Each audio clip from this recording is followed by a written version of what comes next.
Welcome back, learners. We are studying chapter 4, carbon and its compound. Look, in previous session we have studied the versatile nature of carbon along with the allotropes of carbon. Now we are going to study about organic compounds. First of all, have a look what is this. So the compounds of carbon, they are known as organic compounds, but not all. Look, compounds like your carbon dioxide, carbon monoxide, they are excluded from it.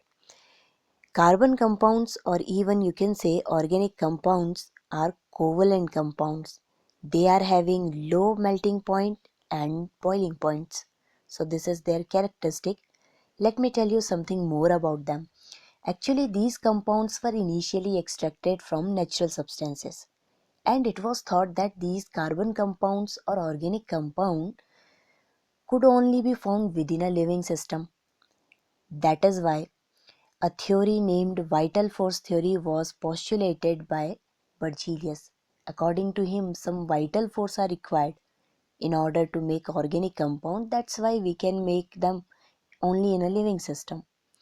But this theory was proved wrong by Friedrich Wöhler in year 1828. So what he did? Actually, he prepared urea from ammonium cyanide. That's why a organic compound was prepared from an inorganic reactant. So in this manner, later on many other compounds were formed, and a separate branch in chemistry named organic chemistry was developed, and we study organic compound in it. So this was the historical background for this. Let's move on. Here on your screen you can see our heading is hydrocarbon. So students, hydrocarbons are also part of your organic compounds. So let's have a look. A compound that is made up of hydrogen and carbon only. That is your hydrocarbon. Even the name suggests it. Hydro for hydrogen and carbon, you can understood. Now hydrocarbons are of two types. The first type is saturated hydrocarbon and second one is unsaturated hydrocarbon. Let us understand what are these.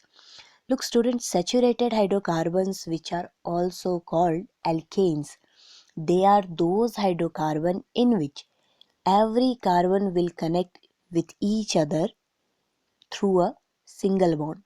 So you will find carbon single bond carbon there. Here you can see on your screen it has been written only single bonds. It has been mentioned just for carbon. Look, let me write it in this manner. If carbon chain is present there, every carbon will be connected with a single bond. So these are your saturated hydrocarbon. Now the general formula for saturated hydrocarbon, let me write it. Students, the general formula for saturated hydrocarbon is CnH2n plus 2. Now you have to understand that if you are having one carbon, n is the number of carbon atoms there, 1, 2, 3, that can be the value of n. So if your carbon is just 1, so let me write C for that. Now how many hydrogen will be connected with it? 2 multiplied by 1 plus 2, that will give you 4. So if one carbon is present there, 4 hydrogen will be connected with it. Okay, and then if 2 carbon are present, let's count the hydrogen number.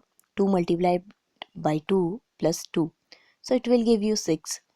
In this manner you can see the first CH4 and now C2H6. Now we will understand how to name that. For naming students, actually we must know the root words. I'm writing for you. If your carbon compound is having one carbon, you will use root word meth. For one carbon, it's meth, METH. I'm writing it. If two carbons are present, then you will say eth, ETH. If three carbons are present, you're going to say it prop, PROP. Alright. If four carbons are present, then you will say it but, but the spelling going to be BUT. So for 5 carbon, you will say pent, PENT. These are the root words. Naming of every carbon compounds can be divided. For hydrocarbon I am explaining, you can divide it into root word plus your suffix. Suffix is the word which is joined at the end.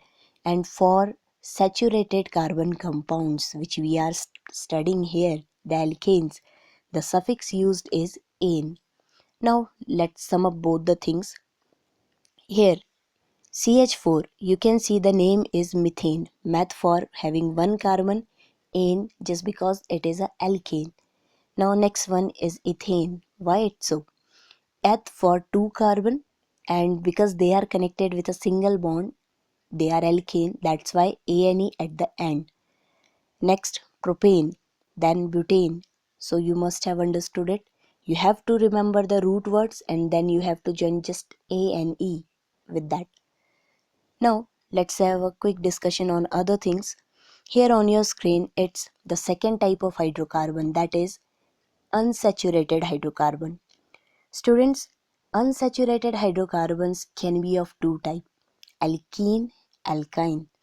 Now, in case the carbon which are connected with each other, if they are having even one double bond or triple bond, on that condition it will be called unsaturated hydrocarbon. Okay, now you can read the definition here. It says a hydrocarbon in which two carbon atoms are connected by double bond or triple bond, they are unsaturated hydrocarbon. At least one is required, more than one can be. Now first of all, let's have a discussion on alkene. Alkene are those unsaturated hydrocarbons in which you will find at least one carbon connected with other carbon through a double bond. Here you can see the image, it's ethene. You must remember the root word which we have previously discussed. So for alkene we add suffix e and e after the root words. This compound is having two carbons, so we used eth plus ene. The name be ethene. Now the general formula for alkene is CnH2n. So the number of hydrogen will be twice the number of carbon. Here you can see what is ethene. Ethene is C2H4. So in the same manner you can find out how many hydrogen will be connected if n number of carbon are given to you. So these were the alkenes. Now students, one interesting thing I want to tell you, and that is these alkenes are called olefins because they are oil forming. The first member ethene forms an oily liquid on reaction with chlorine. That's why they get this name. Now let's move to the next topic. It's alkyne. Alkyne are also unsaturated hydrocarbon, but as we have discussed earlier, this hydrocarbon will have at least one carbon triple bond carbon present in it. Okay, you can read the definition. It says an unsaturated hydrocarbon in which two carbon atoms, you must add at least two carbon atoms, are connected by a triple bond, that is called alkyne. Now let's have a look on the journal formula. Students, its journal formula is CnH2n minus 2, which you can see here. So this will help you to find out the number of hydrogen connected to carbon. Let me write it. If two carbon are present here, so how many hydrogen will be there? 2 multiplied by 2 minus 2. So it will give you 4 minus 2, that is just 2. So here it is C2H2, that is your ethyne. As earlier told, eth is the root word for 2 carbon, and whenever we name any alkyne, at that time we use suffix yne. So eth plus yne will give you ethyne. Alright, so this is the thing about it. Now students, we have seen the hydrocarbons, their types, and I have told you that all hydrocarbons are part of organic compounds. Now the next topic on your screen, that is very important one, it's homologous series. So let us understand what is this homologous series. Actually, a homologous series is just a group of organic compounds, but the condition is they must have similar structure, similar chemical properties, and one very important thing is every member of this homologous series is having a difference of CH2 group. Okay, if you know the first member for any homologous series, then the second one will have one more carbon, two more hydrogen. In this manner, you can find out each and every member of that particular series. Okay, so here in example, I have provided you homologous series for the alkanes. Now, all the alkanes, they are covalent compound. We all know that. In alkanes, all the carbon are connected with each other through single bond only. Okay. Now have a look. The first member is methane. CH4 is the formula. As I told you, each member is having one carbon and two hydrogen extra from the previous one. So the next member will have one more carbon, two more hydrogen, that is C2H6, and name is ethane. Now we all are aware of the root word and suffix, so we can easily do it. Next is C3H8, that is the propane, C4H10, butane, lastly C5H12, that is pentane. So in this manner, homologous series can be written for any of the hydrocarbon. I have written it for alkane. You can understand it for alkene, alkyne. Now students, these were the homologous series and its example. Now we will discuss the properties of homologous series. Let's see what are the various characteristics shown by it. First of all the member of a homologous series can be represented by same general formula. Just recall the general formula of alkane. It was CnH2n plus 2. So all the alkane can be represented by it. Similarly, for alkene, what was it? It was C2.